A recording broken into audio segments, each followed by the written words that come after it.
Is your marketing working? Is your brand okay? And what about your website? Have you got SEO turned on? Is it doing what it should be doing? I explored all of this when I spoke with the amazing Stephen Solademi, Mr SOS. So come on, let's go and watch the show. Hi, we are live. It's Monday. It's live on LinkedIn, and I got Stephen, Mr SOS Solademi, coming in today. Hello, how are you? I'm very good. Thanks for having me on, Ashley. How you doing? No. We need to speak to people like you because our SEO's rubbish, our marketing's rubbish, and stuff like that. So yeah, I'm absolutely buzzing. Had a great week last week. Went to was one of the keynote speakers at a brand new show in Exeter. It was a huge success. Loads of people coming to talk to me, and then I nipped off to Malta for a cheeky weekend. So yeah, it's all very good nice. In the hood. Stephen. Nice. For people that don't know about you, tell us a little bit about yourself, where you're from, what you do. Sure. So for those that don't know about me, my name is Stephen. I got the nickname Mr. SOS because of my full name, Stephen Oluwapelumi Solademi, which is also the initials for my agency, SOS Creativity. So people just started calling me Mr. SOS, and that's where that comes from. I was born and raised in Nigeria. I grew up there till I was 14 years old, then came to England, and that was where the journey began, really. I started teaching myself web development, digital marketing, built an e-commerce site back in 2007, got 1,000 people live on it in one day, and it just cascaded from there. So went to university, got a first degree in computing and web development, started an agency 8-9 years ago now, and here I am. I am now known as Mr. SOS, the SEO guy, and my job really is supporting brands to become more visible, convert better, and make more sales. Boom. There we go. Yeah. So I don't think there's anyone watching or listening that doesn't want that. So what are we getting wrong then, Stephen? You must see, you must look at people's websites and think, oh my goodness, there's no SEO there and stuff like that. Absolutely. And the most important thing, or what I'm seeing a lot more, is people are neglecting the basics, right? I saw statistics. I was actually in the process of writing my book, Success on Search. And one of the statistics that I came across was that 96% of web pages get zero traffic from Google. Now, that's alarming, but that's also like amusing because it means there's so much opportunity right there because the 4% are doing something right. And if you can understand what they're doing, you can start winning very, very quickly. And what I call that the first foundation of the book, which is the basics. So we've got a methodology called the BUILD framework, and which stands for B for basics, U for user, I for innovate, L for leverage, and D for data. A lot of people are missing out the basics, which is the foundation of SEO. So if you focus on basics, you'll be winning more than 96% of people. Yeah, perfect. And this is exactly what I say about LinkedIn, because less than 5% of people are creating content. And so if you create content, you're better than 95% of people on the platform. And depending on which stats you look at, some people say it's as low as 1%. So it's interesting. So if we know the basics, then we're going to rise to the top pretty quickly. Is that what you're saying?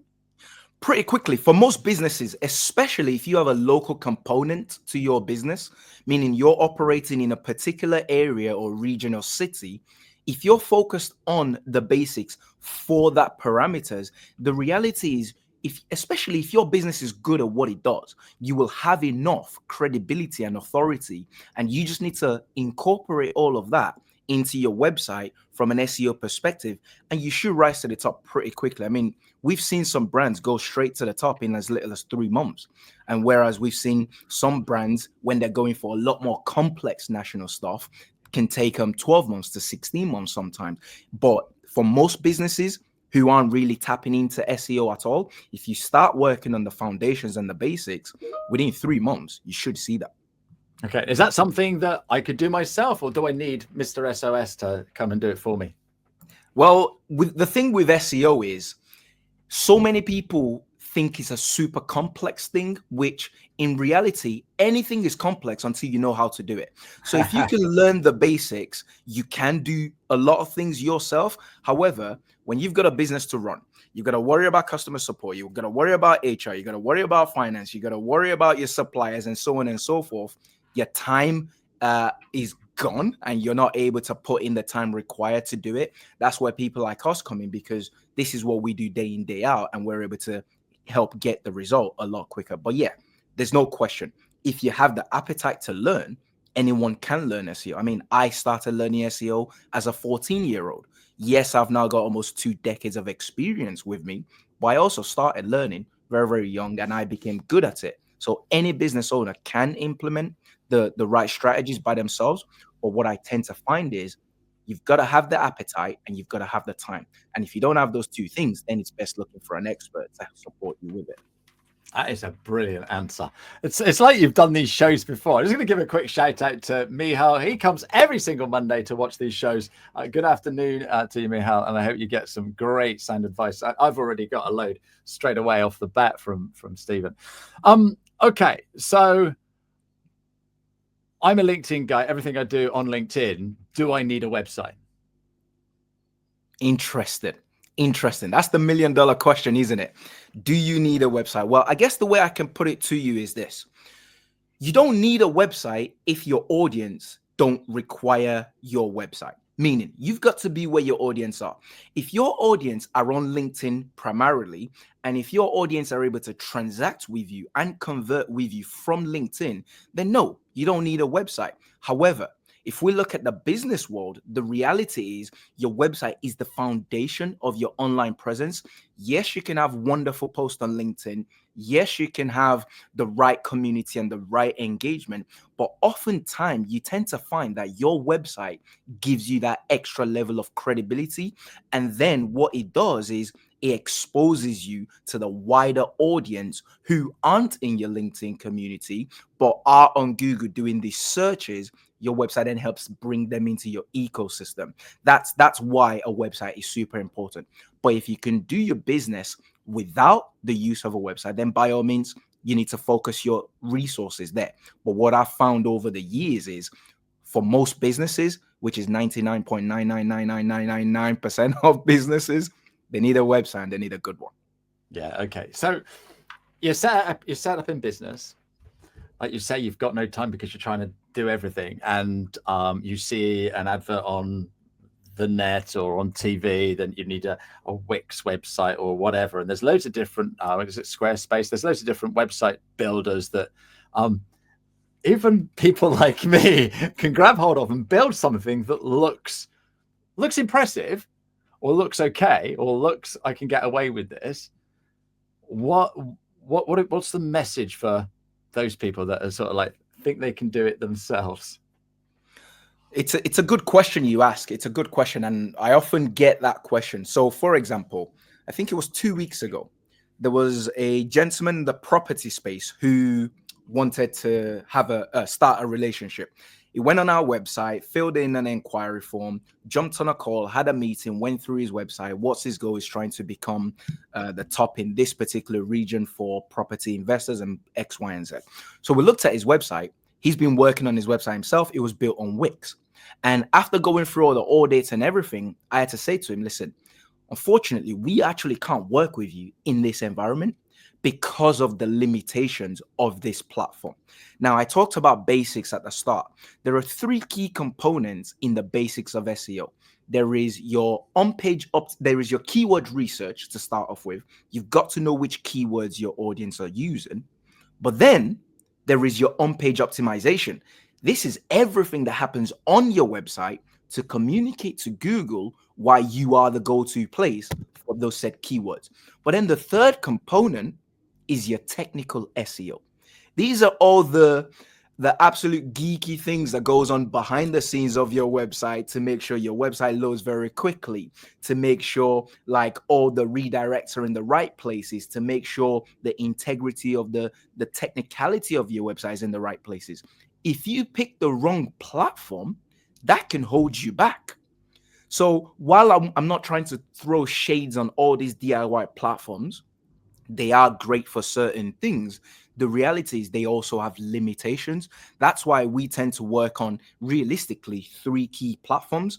We use WordPress, we use Shopify, and we use Adobe Commerce, also used to be known as Magento, because we know from a foundation perspective, from a technical perspective, those 3 platforms are geared up to help you achieve success on search. Can you do it on Wix? To a limit. Squarespace, maybe. Webflow, potentially. However, from my expertise and knowledge and experience, the other three that I mentioned, WordPress, Adobe, and Shopify, they are our go-to when it comes to building a good-looking website as well as a highly performing website on search. Yeah, no, that makes an awful lot of sense. I'm just trying to think of an analogy, but while I do that, I'm just going to bring Hannah in. She's just gone, hey, that's me. So she's probably built her own website. So Hannah, if you've got any questions for Mr SOS, then drop them in the chat there, and we'll fire some questions at him, because I want to put the heat on, because this guy knows so much. So you're saying then you couldn't work with this guy because he was driving a Mini, and what he really needs is a Range Rover or a Ferrari or something else that's built for doing something a little bit more than what a Mini would do. And there's nothing wrong with a Mini, but if you want to be seen, or you want to go off road, or you want to go fast, then you need something a little bit better. Is that a fair analogy? That's a very good analogy. I might have to copyright that one and steal it from you, Ashley. It's my gift to you, my friend. Yeah, absolutely. And this is the thing. So, and I'm just trying to think, right?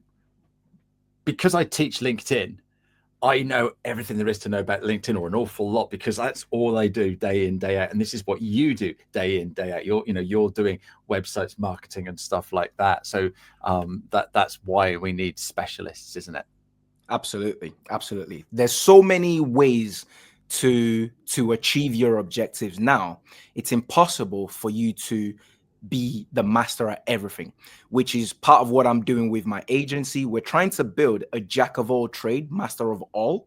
So most people are jack of all trade, master of none, but we've got specialists in each discipline in our agency, and the piece that we're missing, we're looking at either through acquisition of the agency or recruitment of high skilled and high specialist talent to bring them in-house. That way we know that what we're talking about is sound. And right now within the SEO space, we're extremely good. Yeah, perfect. That's lovely. Oh, I got another comment here from Hannah. Thank you for getting involved. Hands up to a self-built website. Yeah, we've all got those. I've just rebranded and updated, and it's proving a nightmare. I must have changed so many things to make the first version work, and now I'm struggling to apply the new colors. That brings another thing then. So do you do branding as well then, Stephen? So we actually recently just acquired a design and print agency and brought in and integrated that into the group. So historically, we didn't do branding, because I never like selling or talking about anything that we're not really, really good at. Like, we can design a logo to a degree, but when you talk about full creative brief and branding at the highest level, we weren't quite there. But with the acquisition of this agency, we are now capable of doing that. And with your branding works hand in hand, because it's a two, you have two audiences that you're trying to please. You've got the search engines, and then you've got the users. If the users like your branding, they keep coming back. If they keep coming back, the search engine sees that as a good thing and keeps showing you to more people. But you also need to please the search engine, because they need to push you to the top so that the users can find you and continue to use you. So it's that flywheel, or it's that cycle that you've got to please these two types of audience. That's what that is. So having a great branding is important for SEO, but not at the detriment of performance. Okay, no, this makes an awful lot of sense. So what about paying for ads and things like that? Is that something that you do in your agency? We do it only for clients that we are working on organically, because you can use ad to speed up the organic process. What we don't like doing is, I want to run some PPC campaign because I've heard that I can get result in like 2 weeks. Once I turn on the ad budget, I'll get all the influx of the traffic. It's like, yeah, maybe 15 years ago that was the case. Now it's no longer the case. Now, if that's your approach, you're probably wasting your money, because ads are so technical and so complex. The best way we like to use ad is to boost and speed up the organic process, because with organic, you have to have everything in place. Your foundations needs to be spot on. But people want to use ads to cheat that work of building the right things and right approach, which doesn't work. So the clients we do ads for, we're also doing SEO for them. But yeah, when you leverage paid ads, you can speed up the process only if you've got the right foundations. If you don't, that's where you start saying, yeah, I spent this amount on ads. We did it for like 3 months, but I didn't really get anything. I got a lot of noise. I got some clicks, and it was costing me for the clicks. That's why. Yep. Yeah, I was chatting to my mentor this morning, and she's going to be doing some ads. And she said she saw a couple of ads recently from somebody, and it was a great ad, and it was promoted to her, and she saw the video a few times, but there was no call to action. She didn't know what to do next. And I guess that's one of the main things that you talk about when you're building websites and helping people with their marketing strategies. 100%, 100%. So there's a new client that we signed last week. And when I was having the meeting with them, I went to their offices, had a look at them after we had a look at their website.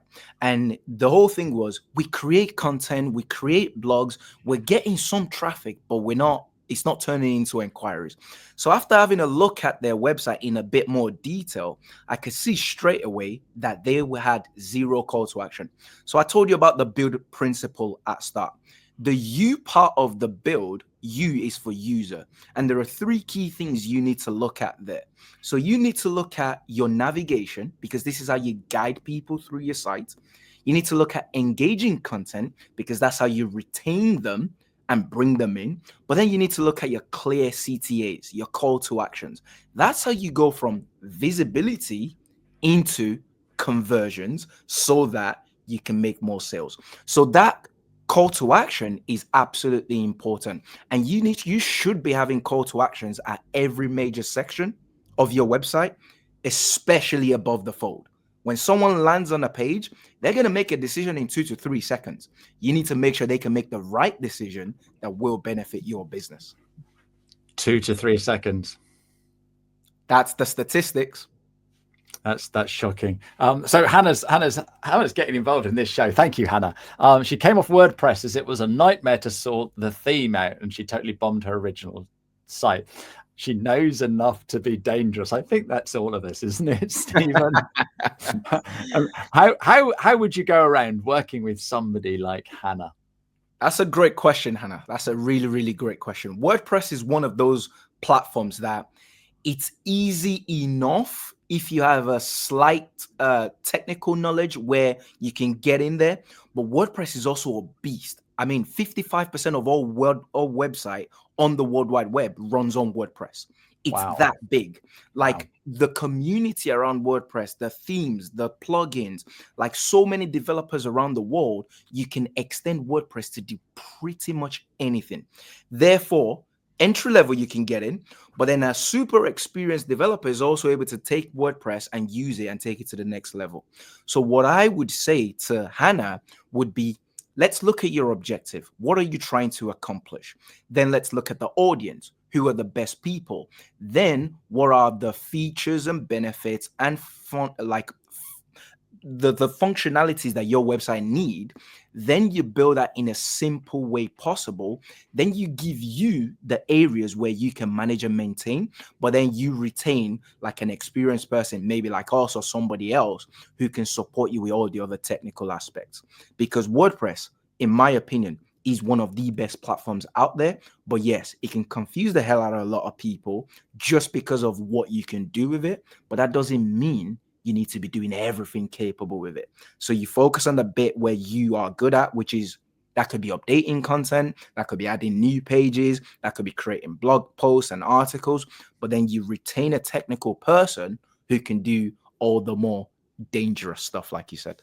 Yeah, that's the thing. Because if we know not enough, we create all kinds of problems, which is why when they building regulations, they bring in lots of different building regulations so we don't do our own electrics, because that could be a little bit dangerous as well. And the worst thing you can do with your website is have nobody visit it. So that's the other thing.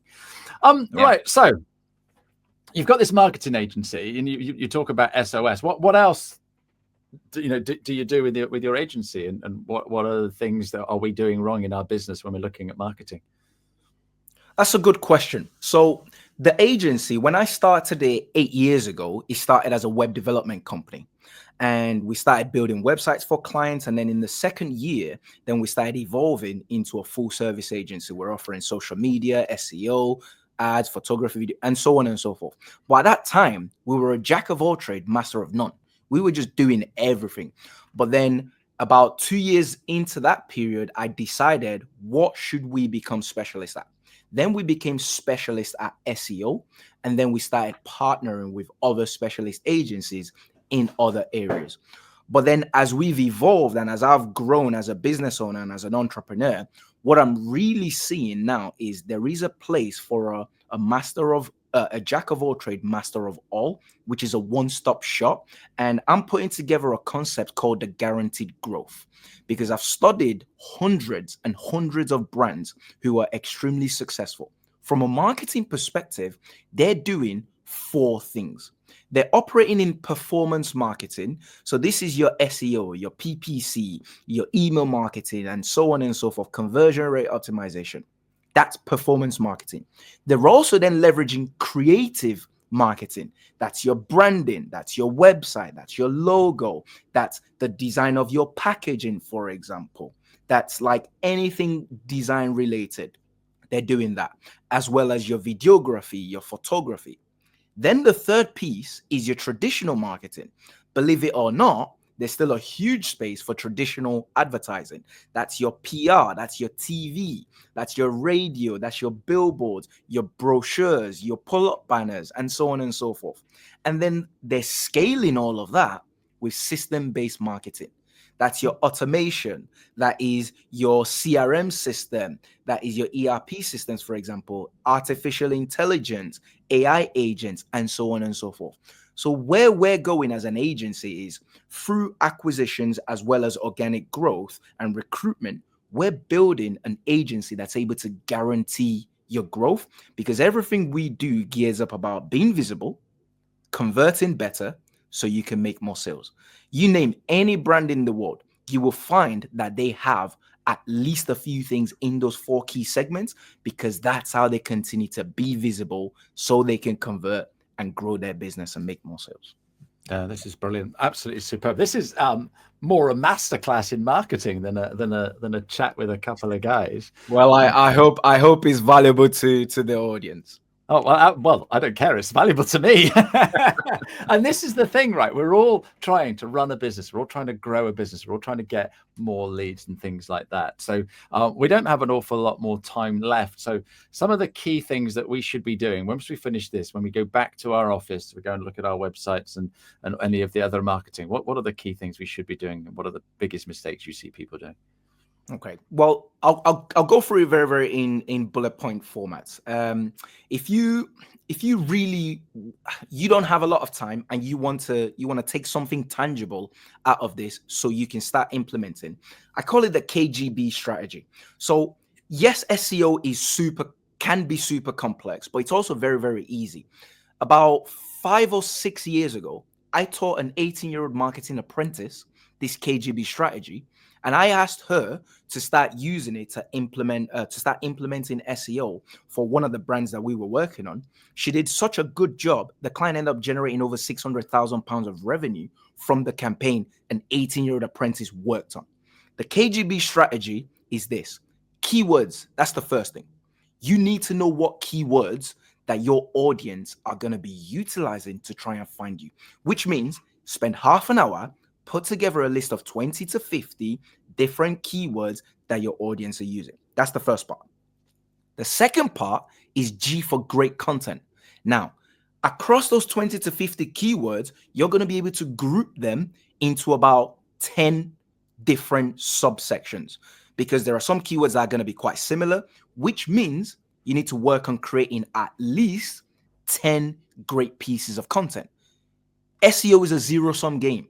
For you to win, somebody has to lose. Therefore, you look at the top 3 and look at their content and go, how can you better them? When you create great content, whether that's the written piece, the video piece, a bit of graphics, whatever will make your content a lot better than them, you need to do that.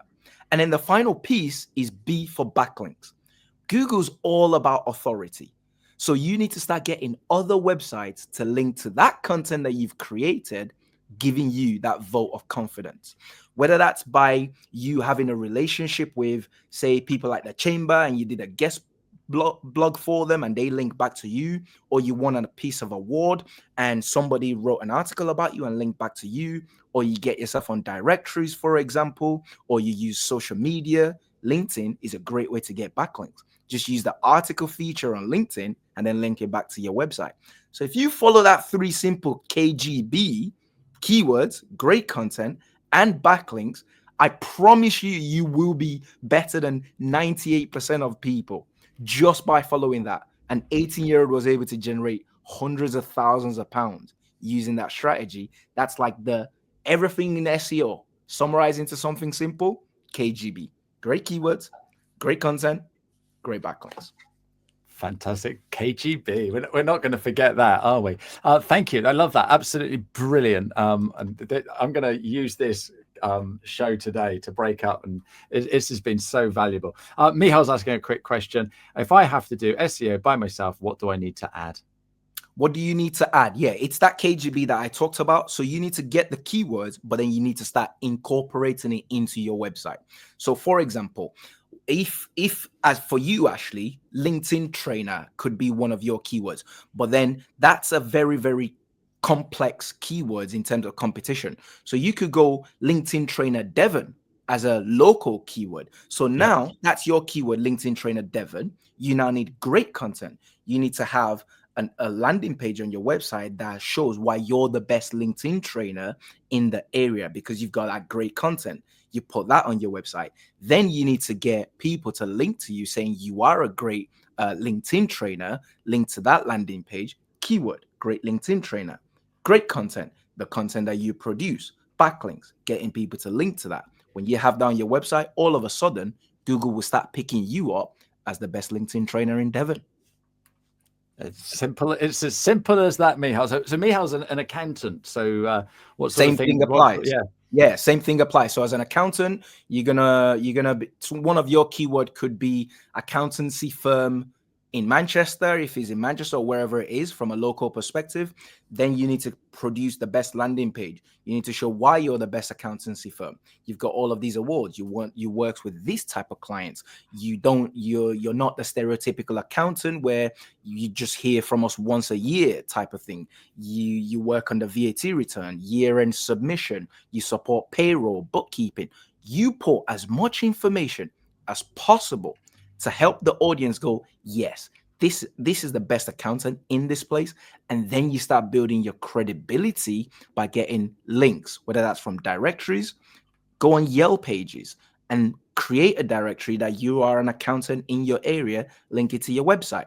Use the Google My Business profile, write articles on LinkedIn and link it to your website.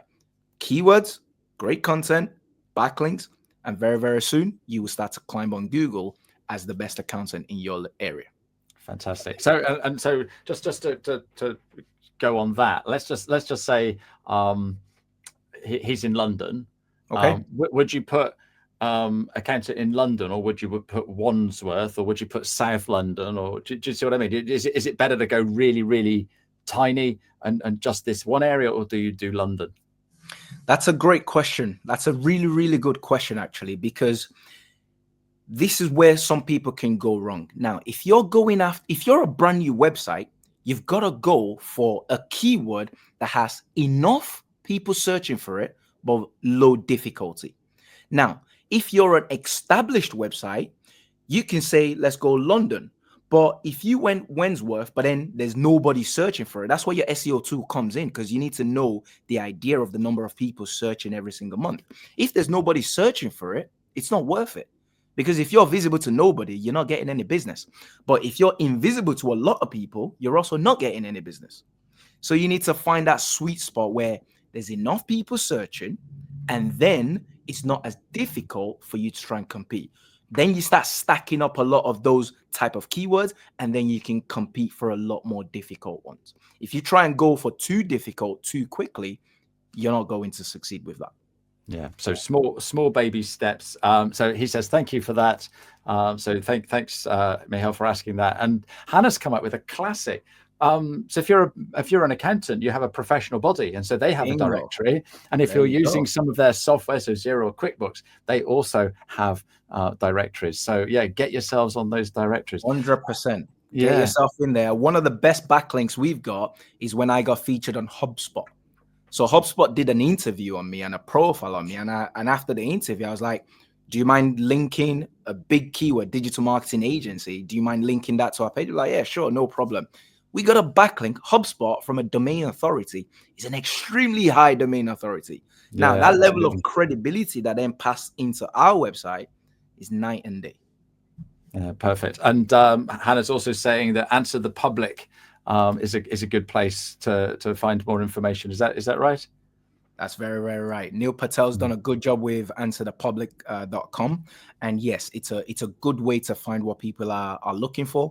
But I also like looking the people also ask section on Google. So any Google search you do, once you scroll down a little bit, Google will give you about 5 more questions people are asking for. And that's also a good source too. Fantastic. We could chat all day, Stephen. We've run out of time. You don't even have time to ask me a quick question on LinkedIn, so I'm very sorry about that. But Stephen, how can people get hold of you? I'm on LinkedIn and I'm on Instagram. If you type my name in, Stephen Solademi, you will find me on LinkedIn. You will find me on Instagram. There's only one of me, so as long as you spell my last name right, it's super easy to find me. But what I've done is I've created a free assessment for your audience. I call it How Visible Is My Brand? How visible is your brand? So if anyone connects with me on LinkedIn or Instagram, I'll send them the link to that and it'll ask them 10 or so questions, and then it'll give them a score on how visible their brand is and the action points to start tweaking and fixing to increase their visibility score. Absolutely fantastic. And that will also be in the show notes if you're listening to this on the podcast. Stephen, before I say goodbye, I'm just going to give a shout out to Richard Edwards, who's coming in. He's the R&D tax guru. So we're going to be chatting about getting more tax in your business or not paying so much tax. I think that's the right way around. So we'll be chatting to Richard next week. But Stephen, thank you very much for joining us today. And thank you to everybody who's asked questions and been part of the show. See you soon. It's been a pleasure. Thanks for having me, Ashley. Cheerio now. Bye-bye.